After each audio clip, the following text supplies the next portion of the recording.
বিভিন্ন পরিসংখ্যান বলছে এখানকার প্রায় 4 কোটি মানুষ খাদ্য বস্ত্রসহ নানা ধরনের সামাজিক নিরাপত্তার ঝুঁকিতে। এখানে বার্ধক্য উদ্বেগের, কর্মহীনতা, দুশ্চিন্তার, কিন্তু সুরক্ষার দাওয়ায় কি? সারাদিন খেটে খাওয়া বৃদ্ধের শেষ বয়সেও কি আসবে না সমতার সন্ধ্যা? দর্শক, আজকের এখন প্রকাশে স্বাগত জানাচ্ছি আমি আজহার লিমন। আজকের বিষয় স্বচ্ছন্দ অবসর। এ নিয়ে কথা বলতে স্টুডিওতে যোগ দিয়েছেন জাতীয় পেনশন কর্তৃপক্ষের সদস্য মোহাম্মদ গোলাম মোস্তফা এবং আমাদের প্রতিবেদক মুন্নাফ রশিদ, এবং উত্তরা থেকে ভার্চুয়ালি আমাদের সঙ্গে যুক্ত আছেন স্থানীয় সরকার বিশেষজ্ঞ তোফায়েল আহমেদ। আপনাদের সবাইকে আজকের আলোচনায় স্বাগত। প্রথমেই আমরা আলোচনায় যাব, কিন্তু তার আগে আমাদের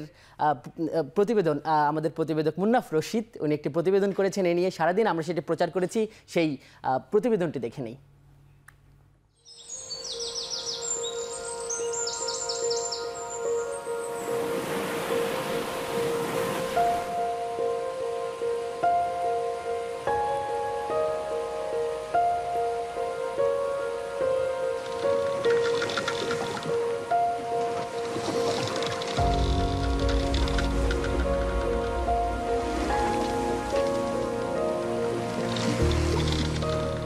বসতভিটা বিলীন হয়েছে যে জলে, সে জলেই আয়ের ভরসা।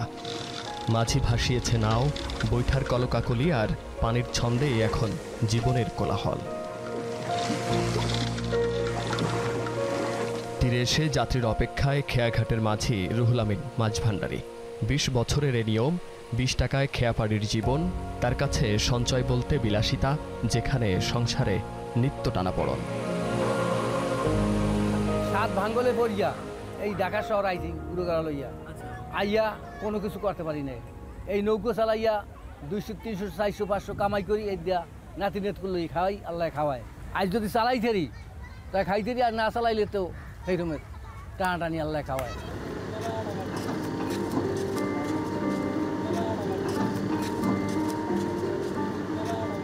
ষাটোর্ধ্ব খেয়ামাঝি, দিনমজুর কিংবা বয়োজ্যেষ্ঠর কাছে বার্ধক্যের ভরণ পোষণ বলতে ছেলে মেয়ে কিংবা উত্তরসূরির বাড়িয়ে দেওয়া হাত। সামাজিক নিরাপত্তা বলায় তাদের কতটুকু দিয়েছে আশ্রয়? এই কী করবো, আমি তো মনে করেন আমার সংসারে আবিল আছে 25 টাকা, কামাই হইলো 22 টাকা, তো একটাই আছে না, কীভাবে কী করবো, মিল করবো, একটা তো থাকতে হইব। যে মনে করেন একটা মানুষের উপরে 8 জন মানুষ খায়।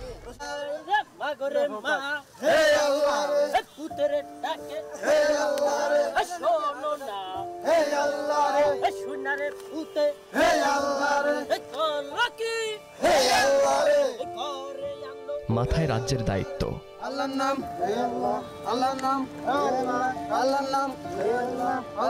পায়ের ছন্দেই মসৃণ হয় রোজগারের পথ।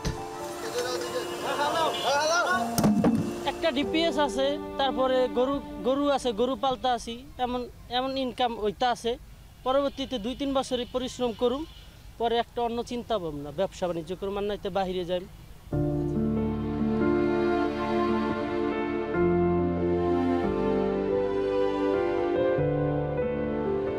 আয় যাদের নিম্ন, বছরে মোটে 60,000 টাকা, তারাই সর্বজনীন পেনশনে সমতায় আসবেন দ্বিগুণ বিনিয়োগে।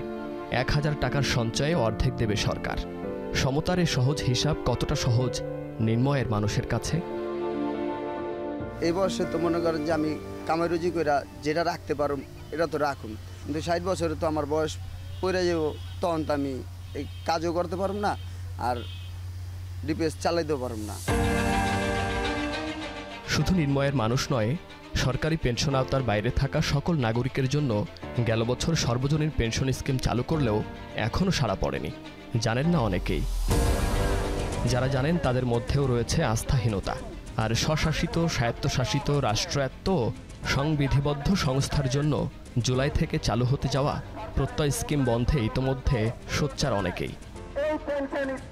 চাকরি শেষে একটা এককালীন অনেক বড় একটা অ্যামাউন্ট পাবো, ওইটাকে সামনে রেখে আমরা কাজ করি, আমাদের কাজের মানে কি বলবো, কাজের স্পিড বাড়ে। কিন্তু হচ্ছে এখন এই শুনতেছি যে এইরকম নতুন একটা স্কিম চালু হতে যাচ্ছে, সেখানে আর এই আমাদের এই পেনশন আর থাকবে না।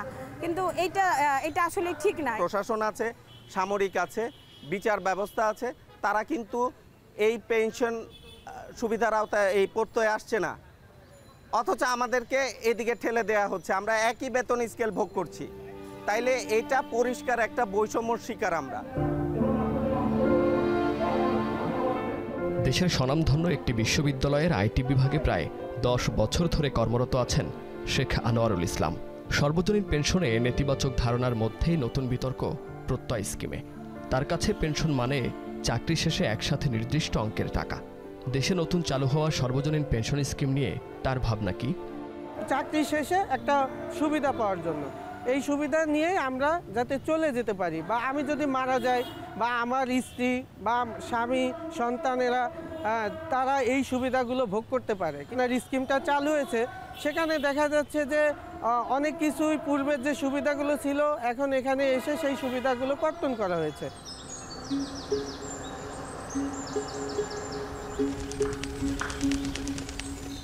উত্তরের বরেন্দ্র অঞ্চল।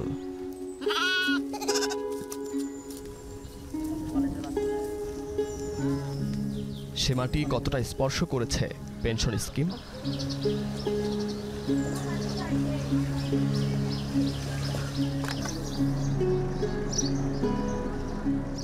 রাজশাহীর তানোরের পচাপুকুর গ্রাম।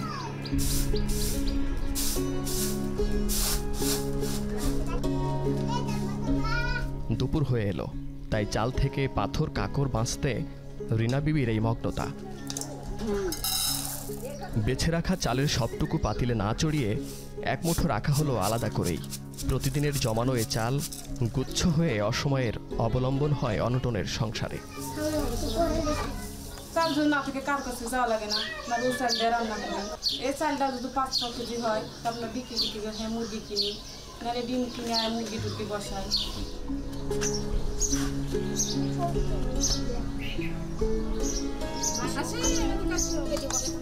গৃহের নারীদের মতো হাটে, অফিস আদালত কিংবা পাড়া মহল্লায় সমিতি, লটারি বা জমা নামে সঞ্চয়ের প্রবণতাও বহু পুরনো। সঞ্চয়ের জন্য এসব মাধ্যম যতটা উৎসাহের, আধুনিক পদ্ধতি কেন তাদের কাছে ততটা পিছিয়ে? কোন মাধ্যমে মানে জমা দিতে হবে বা কী করতে হবে এটা নিয়ে তো কোনো মানে আপনার কার্যকলাপ শুরু হয়নি এখনো। আমরা কি করে বুঝবো কোথায় দিতে? আমরা তো সাধারণ মানুষ এভাবে ধরেন যে বুঝি না। আমরা কৃষক মানুষ, আমরা মাঠঘাটে বেশি সময়টা দিই, এসব বিষয়ে আমাদের কিছু জানা নাই।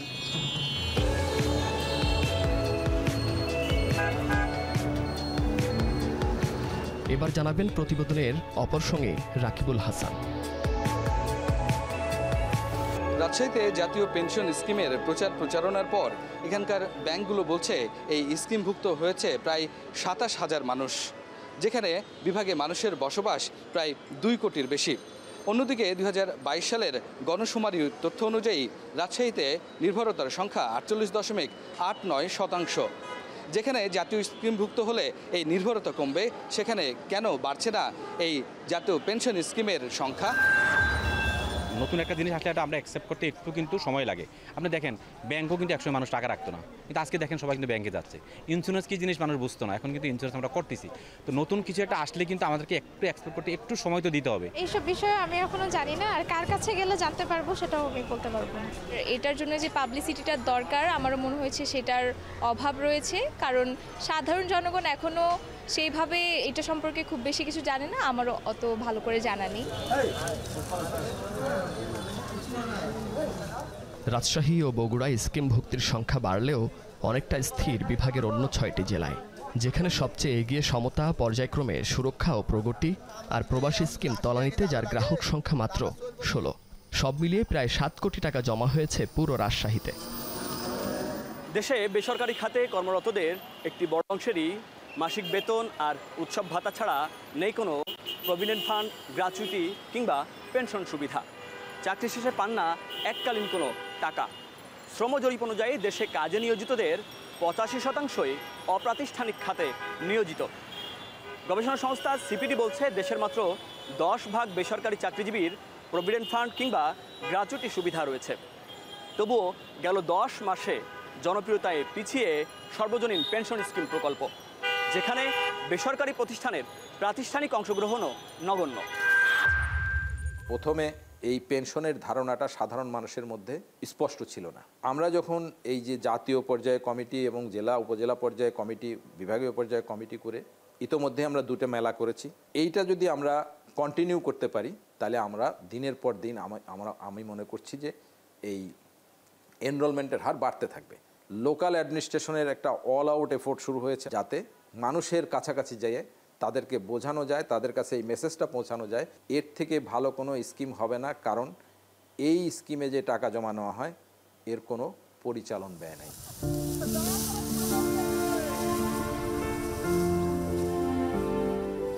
গেল বছরের আগস্টে বেসরকারি চাকরিজীবী অপ্রাতিষ্ঠানিক খাতে নিয়োজিত কর্মী, স্বল্প আয়ের মানুষ এবং প্রবাসীদের অংশ নেয়ার সুযোগ রেখে 4টি আলাদা স্কিমের ঘোষণা দেয় সরকার, যেখানে গেল 10 মাসে 3 লাখ গ্রাহক হিসাব খুলেছেন আর জমা হয়েছে প্রায় 87 কোটি টাকা, যার 62 কোটি 50 লাখ টাকা ইতোমধ্যে ট্রেজারি বন্ডে বিনিয়োগ করেছে কর্তৃপক্ষ। বিশেষজ্ঞরা বলছেন, আস্থা অর্জনের পাশাপাশি বৈষম্য দূর করা গেলে বাড়বে এর গ্রহণযোগ্যতা। 4টা স্কিম এক ধরনের নয়, অর্থাৎ আপনি নিরাপত্তা দিবেন, সেই নিরাপত্তাটা বৃদ্ধ বয়সে এক এক ধরনের হবে, সেটা কিন্তু স্পষ্ট ইঙ্গিত। কর্তৃপক্ষের কথা হচ্ছে যখন ইন্টারেস্ট রেট বাড়ে কমে তখন তারা একটা অ্যাভারেজ হিসাব করে নিয়েছেন। অ্যাভারেজ গড় হিসাব অনেক সময়ই মানুষকে মিসলিড করে দেয়, কারণ আপনার সেই আয় কিন্তু না হতে পারে। আর যদি আয় বেশি হয় তাহলে আসলে কত হবে, কোথায় বিনিয়োগ করা হবে, সেই চিত্রগুলোও যদি স্পষ্টভাবে না আসে এবং আপনি ভবিষ্যতে করতে পারেন, কি ধরনের করতে পারেন, সেই আশাবাদ কিন্তু মানুষের ভিতরে দিতে হবে। না হয় কিন্তু আপনি যে ফিক্সড একটা স্থায়ী ইনকামের কথা বলে দিলেন বৃদ্ধ বয়সের, সেই স্থায়ী ইনকামটার নিশ্চয়তাটার জায়গাটায় আমার মনে হয় অঙ্কটা আবার করা দরকার বলে আমি মনে করি।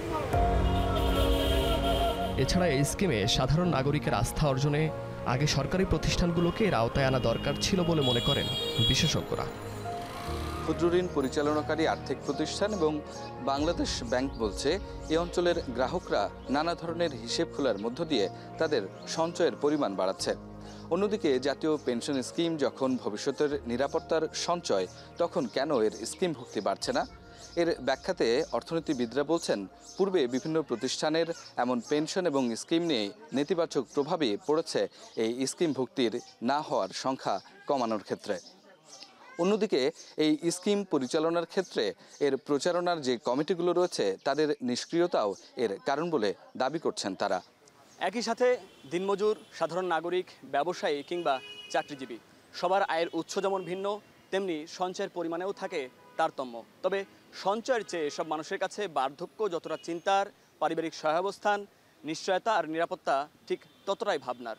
সেই নিরাপত্তা নিশ্চিতে সরকারের সর্বজনীন পেনশন ব্যবস্থার যে উদ্যোগ, তা যতটা ইতিবাচক ঠিক ততটাই হবে আস্থার, থাকবে না কোনো বৈষম্য। তবেই সব মহলে বাড়বে এর জনপ্রিয়তা, অর্জিত হবে লক্ষ্যমাত্রা। মোহাম্মদ গোলাম মোস্তফা, আমরা আমাদের সহকর্মীর প্রতিবেদনটি দেখছিলাম, যেটি দেখা যাচ্ছে যে গেল আগস্টে এই পেনশন স্কিমটা শুরু হয়েছে সবার জন্য, কিন্তু 10 মাসে 3 লাখের কিছু বেশি এনরোলমেন্ট হয়েছে, যেটা আজকেও অর্থ মন্ত্রণালয় থেকে জানানো হয়েছে। আপনার কাছে কি মনে হয়, এতে কি আপনি সন্তুষ্ট? ধন্যবাদ আপনাকে। এখন সন্তুষ্টি অসন্তুষ্টি বলার সময় কিন্তু এখনো আসেনি আমি মনে করি। আপনারা যদি লক্ষ্য করেন যে প্রথম যখন মাননীয় প্রধানমন্ত্রী 17ই আগস্ট 2023-এ এই কর্মসূচির উদ্বোধন করলেন, উদ্বোধন করার পরে কিন্তু কোনো মাসে 1000, 1200 এরকম করে আমরা এনরোলমেন্ট দেখেছি। এর কারণ হলো আমরা সাধারণ মানুষের কাছে অর্থাৎ টার্গেট গ্রুপের কাছে মেসেজটা নিয়ে পৌঁছতে একটু সময় লেগেছে। এর ধারাবাহিকতায় যখন আমরা এই প্রচারটাকে লোকাল অ্যাডমিনিস্ট্রেশনের মাধ্যমে সম্প্রসারিত করলাম, তখন দেখা গেল যে মানুষের সাড়া পাওয়া যাচ্ছে।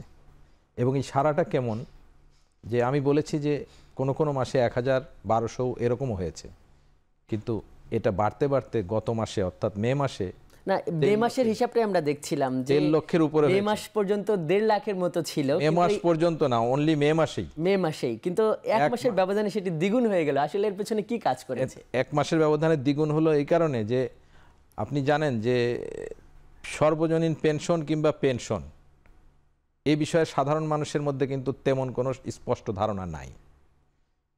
পেনশন জিনিসটা কি শুধু শুনে আসছে যে সরকারি কর্মচারীরা পেনশন পায়, কিন্তু সাধারণ মানুষ জানে না যে পেনশনের সুবিধা কি, এই পেনশনের যদি আমি আজকে জমা করি তাহলে আমি কিভাবে লাভবান হব, কিংবা আমার আদৌ এখানে পার্টিসিপেট করার প্রয়োজন আছে কিনা।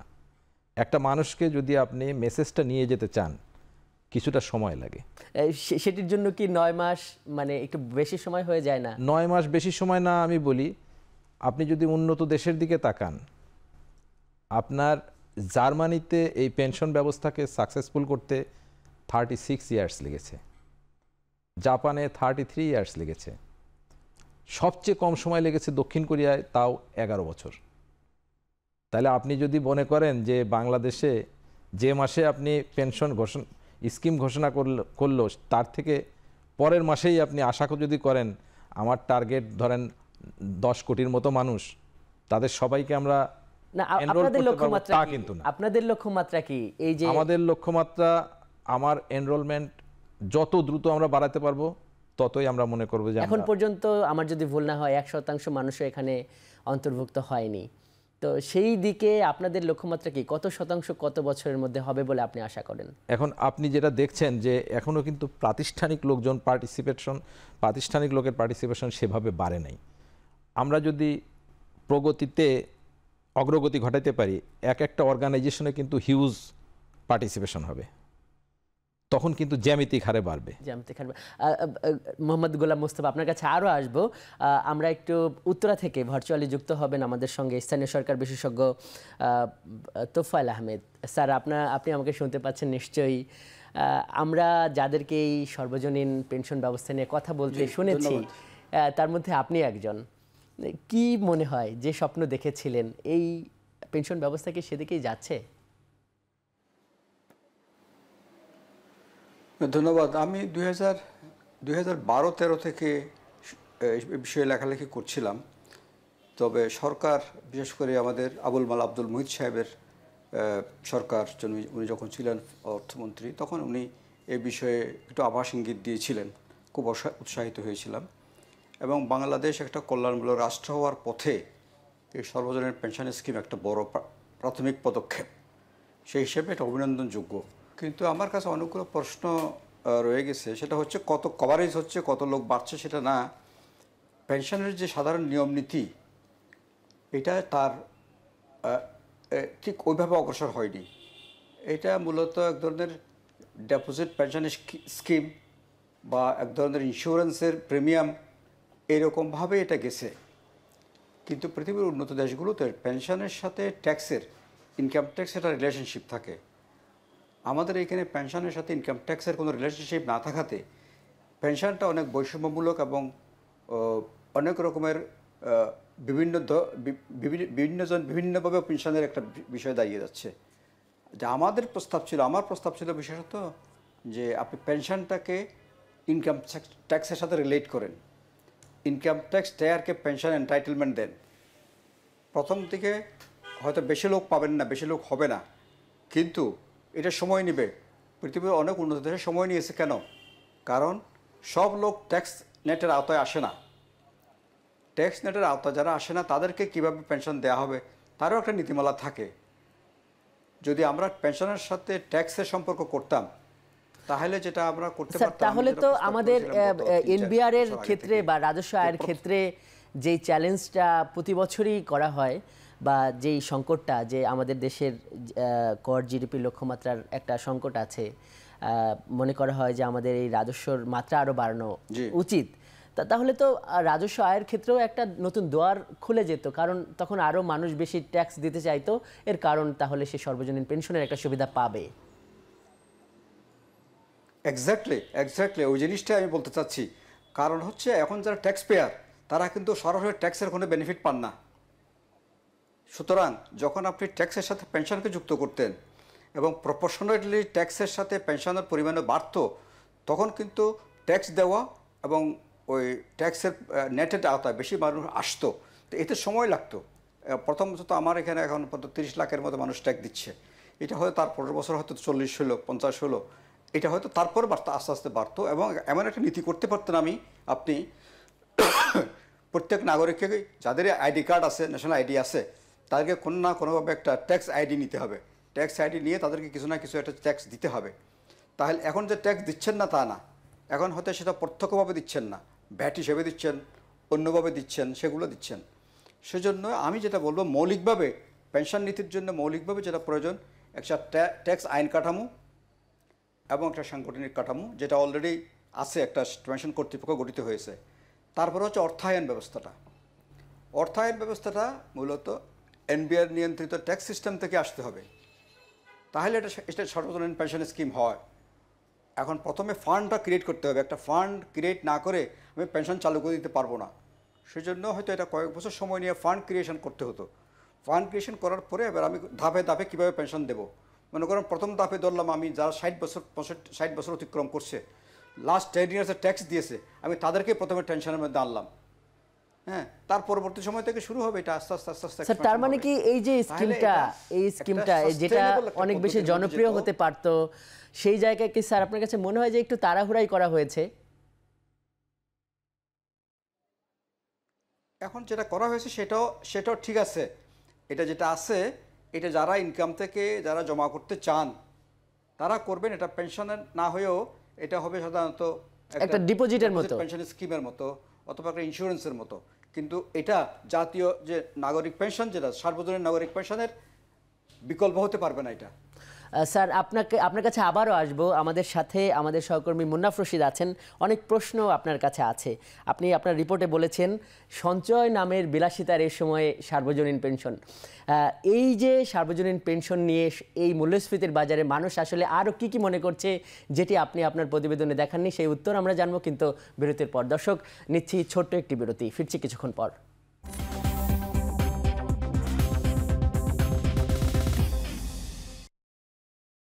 বিরতির পর ফিরে এলাম, আপনাদের স্বাগত জানাচ্ছি এখন প্রকাশে। আজ আমরা আলোচনা করছি সার্বজনীন পেনশন ব্যবস্থা, এই স্কিমটি নিয়ে। বিরতির আগে মুন্নাফ রশিদ, আপনাকে বলেছিলাম যে এই সঞ্চয় নামের বিলাসিতা, এই শব্দটি আপনি আপনার স্টোরিতে ব্যবহার করেছেন। কি মনে হয় আসলে এখন সরকার হিসেবে মূল্যস্ফীতির পরিমাণ 9% উপরে, বাস্তবে বিভিন্ন সংস্থা বলছে যে আরও বেশি। এই বাজারে আসলে এই সার্বজনীন পেনশন স্কিমে ঢোকাটা কি আসলে বিলাসিতা, বা এটি আসলে কতটা সম্ভব এই সব ধরনের মানুষের এই স্কিমে ঢোকাটা? কি মনে হচ্ছে আপনার কাছে এই মাঠে গিয়ে?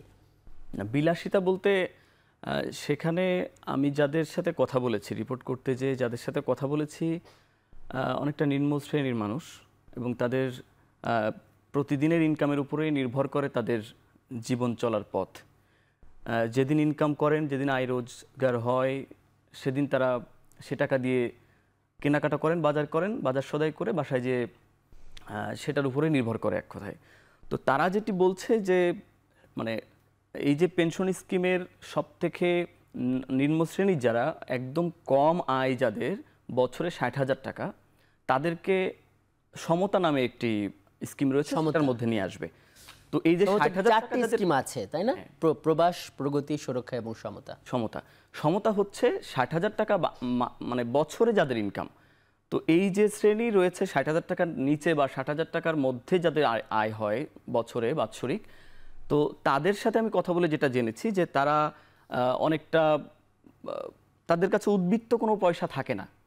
তারা মাসে যে মানে আয়টা হয় তাদের, তার থেকে আরও তারা মাইনাসে থাকে। ফলে মানে ঋণ থাকে কিংবা সংসার টানাটানির মধ্যেই চলে। তো যেখানে তাদের সংসার টানাটানির মধ্যে চলে, সেখানে এই স্কিমে অংশগ্রহণ করাটা, এই সমতার মধ্যে আসাটা, তারপরেও তো মানুষ বৃদ্ধ বয়সে একটু ভালো থাকবে, সামাজিক সুরক্ষা খাতে থাকবে। এই জায়গায় সরকারি কর্মকর্তাদের যে পেনশনটা হয়, ওখান থেকে তাদের বেতন থেকে কিন্তু একটা অংশ কেটে নেওয়া হয়, এবং সেটা কিন্তু সাধারণ মানুষের মধ্যে যেমন লোভনীয় এবং আলোচিত।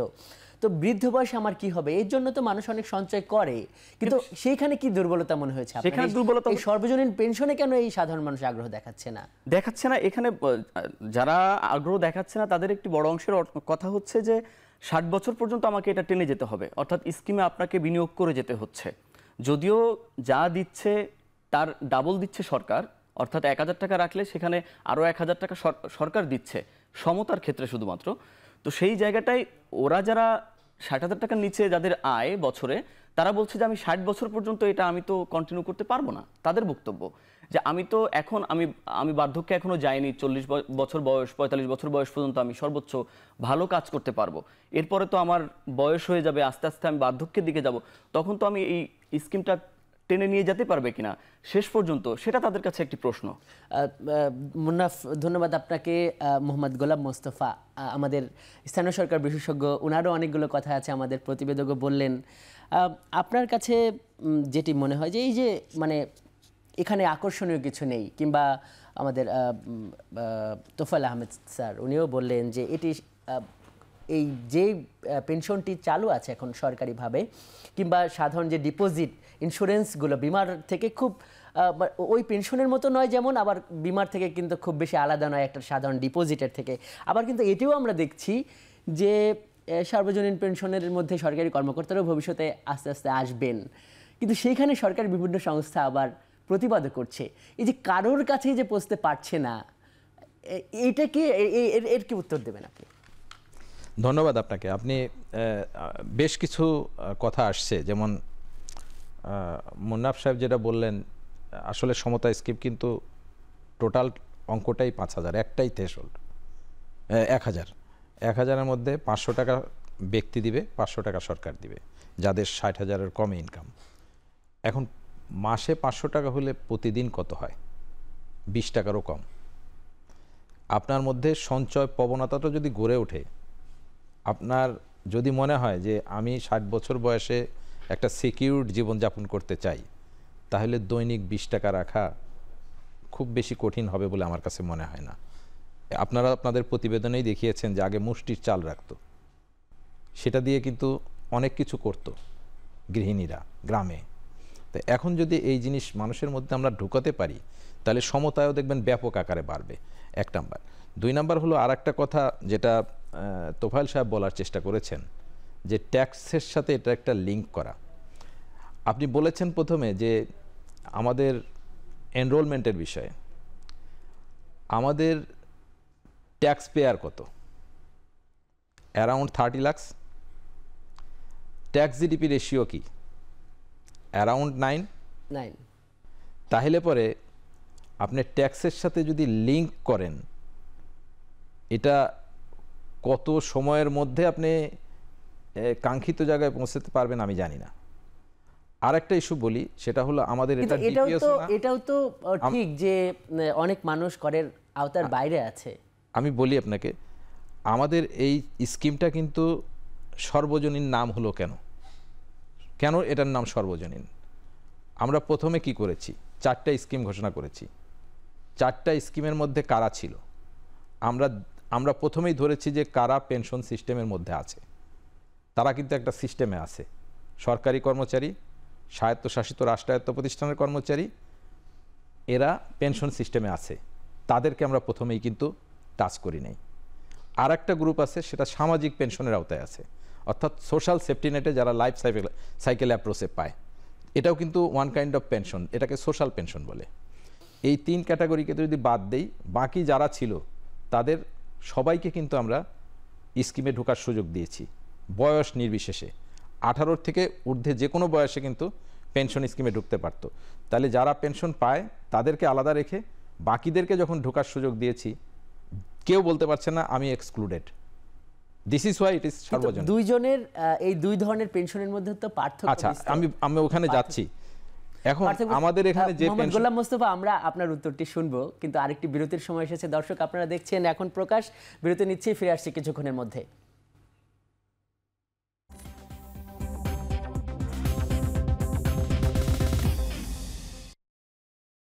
বিরতির পর ফিরে এলাম, আপনারা দেখছেন এখন প্রকাশ। আমরা কথা বলছি সর্বজনীন পেনশন ব্যবস্থা নিয়ে। মোহাম্মদ গোলাম মোস্তফা, আপনার কাছে আসবো। আমাদের সঙ্গে ভার্চুয়ালি যুক্ত আছেন স্থানীয় সরকার বিশেষজ্ঞ তোফায়েল আহমেদ স্যার। এখানে অনেকগুলো কথা আসছে, মূল্যস্ফীতির কথা আসছে, যে সঞ্চয় যেখানে বিলাসিতা, সেখানে এই স্কিমে কীভাবে মানুষ ঢুকবে। তার বিপরীতে আমাদের এখানে পেনশন কর্তৃপক্ষের যিনি মুখপাত্র আছেন, উনি বলছেন যে আসলে এটা অভ্যাসের বিষয়। আপনার কাছে কি মনে হয় এটি শুধু অভ্যাসের বিষয়? আরেকটি ব্যাপার এখানে আছে যে এই কর্তৃপক্ষ এটাই বলতে চাইছে যে এটি একটা আধুনিক মানের, এবং এটি এখনই এই এনবিআরের সঙ্গে সম্পৃক্ত করার বা এই কর ব্যবস্থার সঙ্গে সম্পৃক্ত করার সময় আসেনি। যদি আপনি একটু বলেন। ধন্যবাদ। না, আমি বলবো যে যেটা সরকার করেছেন সেটা একদম মানুষকে বেনিফিট দিবে না, কোনো সুযোগ দিবে না, সেটা আমি বলছি না, সেটাও কিছু মানুষকে উপকৃত করবে, কিন্তু এটা খুব যেটাকে সর্বজনীন পেনশন বলা হয় সারা পৃথিবীতে যেটা আছে ওয়েস্টে বিশেষ করে, তার সাথে এটার কোনো সামঞ্জস্য থাকলো না। এটা প্রথম দিক থেকে হচ্ছে এটা সার্বজনীন নয়, দ্বিতীয় দিক থেকে এটা হচ্ছে বৈষম্যমূলক। আপনি সরকারি কর্মচারীদের জন্য বাজেট থেকে সাপোর্ট দিয়ে পেনশন দিচ্ছেন, তাদের থেকে কিন্তু পেনশনের জন্য টাকা কাটছেন না আপনি।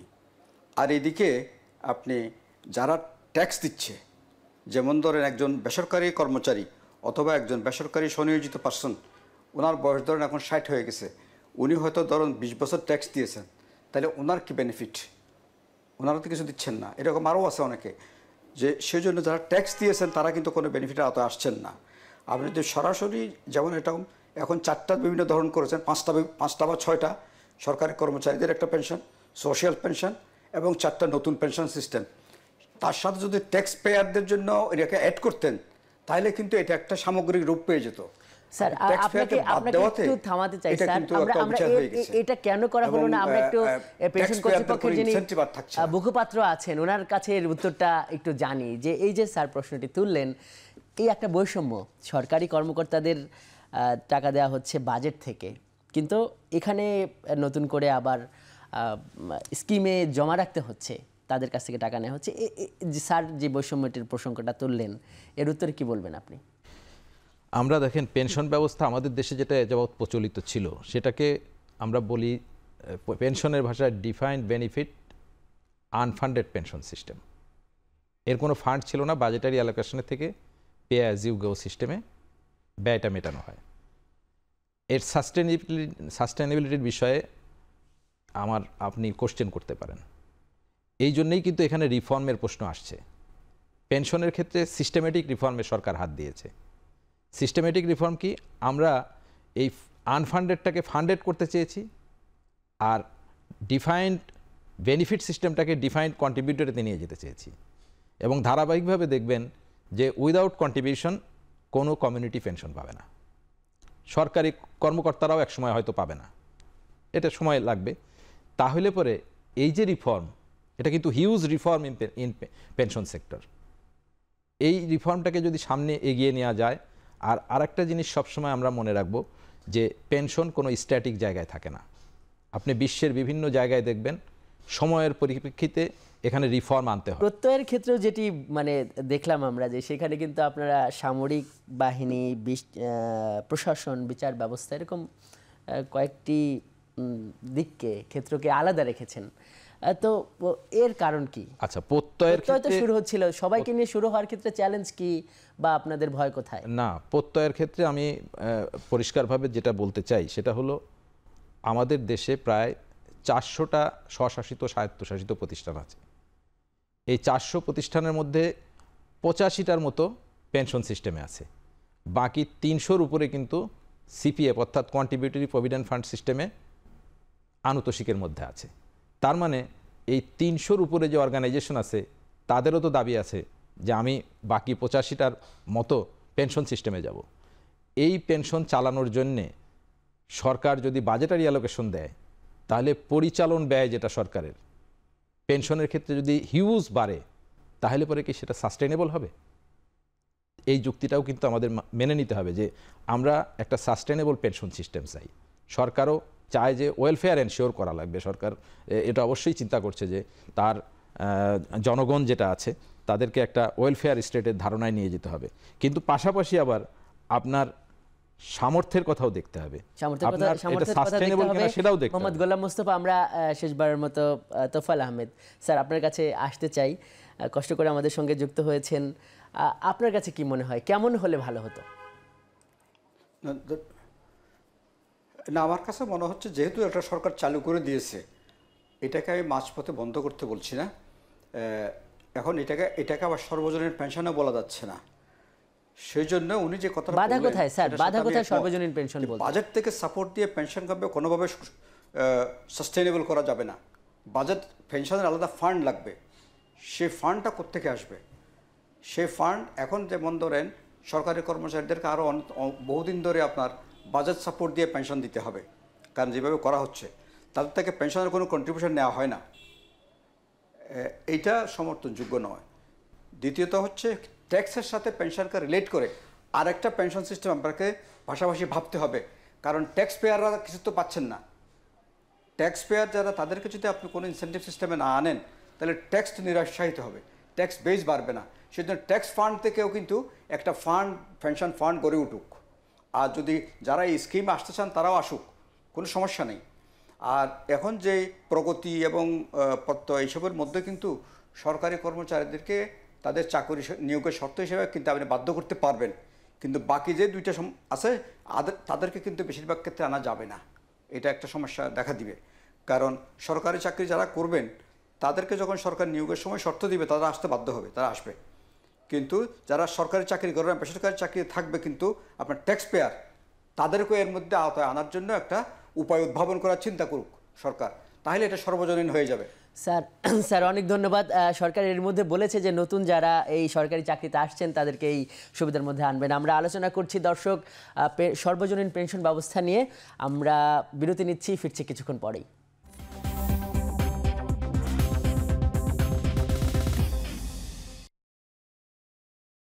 বিরতির পর ফিরে এলাম, আপনারা দেখছেন এখন প্রকাশ।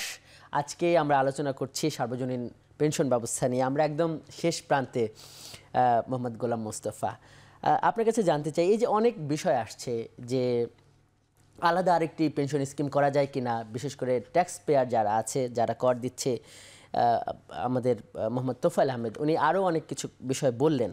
তো এইখানে আপনাদের আসলে এটাকে পুনর্গঠনের সামনে এটাকে আরও আপডেট করার, হালনাগাদ করার কি পরিকল্পনা আছে? এখন ট্যাক্স পেয়ারদের কথা বলেছেন যে ট্যাক্স পেয়াররা কিছু পাচ্ছে না। যতগুলো স্কিম ঘোষণা করা হয়েছে এই স্কিমগুলোতে যারা পার্টিসিপেট করবে তারা কন্ট্রিবিউট করবে, এটা সত্য, কিন্তু পেনশন কর্তৃপক্ষের সমুদয় খরচ আসবে কোত্থেকে? এটা সরকার দিবে। তার মানে এটা কার টাকা? এটা তো ট্যাক্স পেয়ারদের টাকা। ট্যাক্স পেয়ারদের টাকা দিয়ে, যেমন একটা ব্যাংক পরিচালনা ব্যয় আছে, আপনি ব্যাংকে যদি অ্যাকাউন্ট খোলেন আপনার কাছ থেকে কিন্তু টাকা নিয়ে তার পরিচালন ব্যয় চলে, যে কোনো অর্গানাইজেশন চলে। তাহলে জাতীয় পেনশন কর্তৃপক্ষ নামে যে একটা অর্গানাইজেশন, তারা যে এত কোটি মানুষের ফান্ড নিয়ে কাজ করবে, তাদের যাবতীয় ব্যয় যে সরকার দিবে, এটা কি ট্যাক্সের মানি না? আপনার টাকাটা আমরা যে বিভিন্নভাবে বিনিয়োগ করে বিভিন্নভাবে এটাকে বাড়ায় আর সর্বশেষে পেনশন দিব, তাহলে এটাও তো ট্যাক্স পেয়ারদের মানি। সমতায় যে 500 টাকা করে দিবে, এটা কার মানি? এটাও তো ট্যাক্স পেয়ারদের মানি। তাহলে ট্যাক্স পেয়ারদের এখানে তো লিংক আছে। এবং এটা যে সর্বজনীন না যে কারণে বলা আছে, মানে তোফায়েল সাহেব এটাকে যে সর্বজনীন বলছেন না, কেন বলছেন না আমি জানি না। আমি কিন্তু সর্বজনীনের একটা ব্যাখ্যা দেওয়ার প্রথমেই চেষ্টা করেছি। আমরা মনে করি এটা অবশ্যই সর্বজনীন। ওনার ব্যাখ্যা যে যারা এখানে ট্যাক্স দিচ্ছে এবং যারা একদম প্রান্তিক মানুষ, তাদের সবাইকে এখানে অন্তর্ভুক্ত করার মতো কর্মসূচি নেই। কে বলেছে নেই? কে এক্সক্লুডেড? আমাদের দেখান। আমাদের দেশের জনসাধারণের মধ্যে বয়স, পেশা নির্বিশেষে কোন লোকটা এই পেনশন ব্যবস্থার থেকে এক্সক্লুডেড? আপনি একটা শ্রেণীকে দেখান যে এই শ্রেণীটা এই পেনশন ব্যবস্থা থেকে এক্সক্লুডেড। যদি কেউ এক্সক্লুডেড না থাকে তাহলে এটা কি ইউনিভার্সাল চরিত্র পাবে না? অবশ্যই পাবে। দিস ইজ ওয়াই আমরা বলছি যে এটা সর্বজনীন পেনশন স্কিম। ধন্যবাদ আপনাকে। মুন্নাফ রশিদ, কি মনে হয়, সরকারি একটা পেনশন ব্যবস্থা চালু আছে, এরপরে এই সর্বজনীন পেনশন ব্যবস্থা আনা হলো, প্রতিবেদক হিসেবে আপনার কি মনে হয় এটির কেন প্রয়োজন হলো? আর এই দুইটি পেনশন ব্যবস্থার মধ্যে আসলে কি কোনো পার্থক্য আছে? হচ্ছে যে সরকারি যে পেনশন ব্যবস্থা এখন চালু আছে সেখানে সরকারের একটা জায়গায় অংশ আছে যে 8.33% মতো সরকার দেয় এবং চাকরিজীবী যিনি কর্মচারী তার কাছ থেকে 10% মতো নিয়ে। সেখানে তো আরও সুবিধা আছে, আরও কিছু সুবিধা আছে, গ্র্যাচুইটি সুবিধা আছে। এর বাইরে আসলে এটার প্রয়োজনীয়তা তো অবশ্যই ছিল। সাধারণ মানুষকে সর্বজনীন পেনশনের আওতায় আনা একটি অর্থনৈতিকভাবে মুক্তির একটা ব্যাপার ছিল। আমার কাছে একটি প্রশ্ন এই মানে অনুষ্ঠানে বসেই একটু জাগ্রত হয়েছে, সেটা হচ্ছে যে স্যারের কাছে একটু জানতে চাই আমি যে আপনি প্রশ্ন করুন। সেটা হচ্ছে আমরা যখন বাইরের বিভিন্ন দেশের কথা আপনি বলছিলেন স্যার, সেখানে আমরা দেখেছি যে ভারতের ক্ষেত্রে আমরা যদি বলি যে পেনশন সর্বশেষ যখন পেনশন উঠিয়ে নেবেন সেখান থেকে 60% পর্যন্ত তিনি একবারে উঠিয়ে নিতে পারবেন এবং 40% তিনি মাসিক ভিত্তিতে পাবেন। এবং বাইরে চীনের ক্ষেত্রেও যদি আমরা দেখি, চীনের ক্ষেত্রেও শহরের লোকজনের ক্ষেত্রে একরকম ব্যবস্থা রয়েছে, গ্রামের লোকজনের এবং যারা কর্পোরেট লেভেলে আছে, সরকারি যারা রয়েছে, তাদের কিন্তু ভিন্ন ভিন্ন রয়েছে। এবং সেই জায়গাতে কিন্তু সরকার যে অবদানটা রাখছে, তাদের টাকার সাথে সেই অবদানের পরিমাণটাও কিন্তু একটা পর্যায়ে রয়েছে এবং সেটা কিন্তু ওপেন বলে দিচ্ছে যে এত পরিমাণ সরকার দিচ্ছে এবং কর্পোরেট বা প্রতিষ্ঠান দিচ্ছে এত এবং সাধারণ মানুষের কাছ থেকে এত নেওয়া হচ্ছে। এই জায়গাটিতে একটা প্রশ্ন কিন্তু শিক্ষকরাও করেছেন যে তাদের যে বর্তমান ব্যবস্থায় যেটা রয়েছে সেটি কিন্তু তারা মানতে চাচ্ছেন না, সেটি তারা মানতে চাচ্ছেন। আমরা প্রতিবেদনে দেখছিলাম স্পষ্ট, তো সেইখানে আসলে মোহাম্মদ গোলাম মোস্তফা কি বলবেন?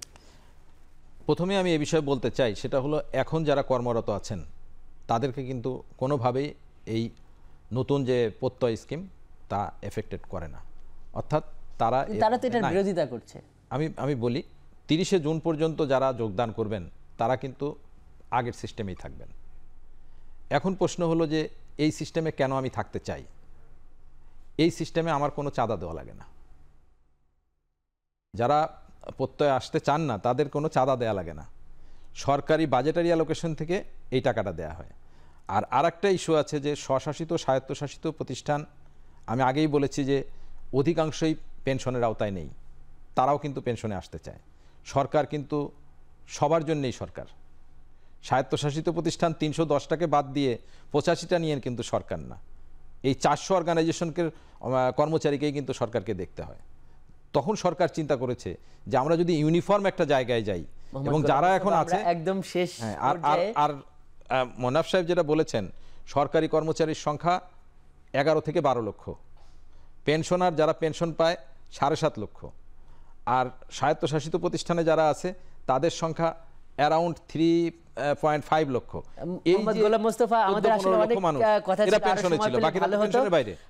আসলে আমরা চাই যে আপনার পেনশন স্কিমের যে সুন্দর সুন্দর নাম, সুরক্ষা, সমতা, মানুষের এই শেষ বয়সে গিয়ে সুরক্ষা পাক, সমতা প্রতিষ্ঠা হোক, এবং এর মাধ্যমে আজকের আমরা এখন প্রকাশ শেষ করছি। এতক্ষণ সঙ্গে থাকার জন্য দর্শক আপনাদেরকে ধন্যবাদ।